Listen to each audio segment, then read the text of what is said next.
like, okay, I know what you mean now. Yeah, and like when we were in elementary school or like at that age, it was like, especially when you got out of like grade 3 area, right? Like when you turned 10ish, it was like, here's the books, here's the math equations, here's the practice sheets, go do it. And the teacher talked to you and that was the end of it, right? There wasn't really any like life skill development.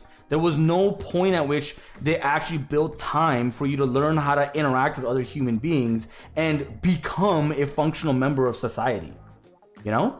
All right, yeah. And like, I hate that. I've always hated that. Even when you got to high school, they never taught you what mortgages were or how to even be in the workplace or how to interact with a superior. It was all about, here's the, you know, whatever specifics about accounting or specifics about biology or, you know, all of that stuff. And that's good and it has a place, but it doesn't create a functional member of society.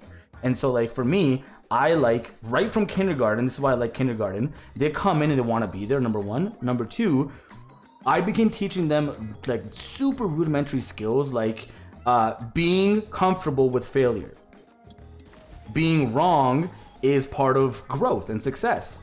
It's because so many kids, and this was a part of me, I had this problem going into university even, like, you know, 14 years after kindergarten, where I would make a mistake and I'd beat myself up about it. And I still do that a little bit from time to time.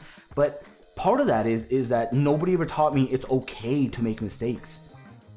And so like, I spend so much time with children being like, I want you to make mistakes. Do it. Do it on purpose. You'll learn how it feels, and then you'll be able to get over it quicker next time. Of course, because what, like they always say, you learn from your mistakes. That's Yeah. the best way to learn is from mistakes, and that's 100% Exactly. true.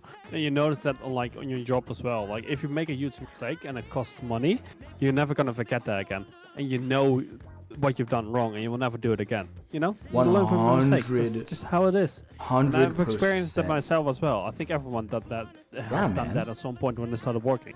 Yeah, but It's like the best learning material. Here's the crazy thing. If you were to reflect really quickly on how many people you have as a role model in your life, to reflect what it looks like to get over a failure, I bet you would be able to find maybe one or two at most. Right? There's not that many like role models for that. It's not equivalent to succeed. Oh yeah, 100%, 100%. 100%, exactly. And yeah, dude, I could talk about. You can better try and fuck up instead of not doing anything at all. 1000%, 1000%. It's better to take your shot and know that you tried and say that you know what, that's fine. This thing is not for me. Than to just never do it and then, you know, always look back and be like, damn it, I had that opportunity. I should have tried it then, and now I got to go way out of my way to try and do the same thing, and it's not realistic.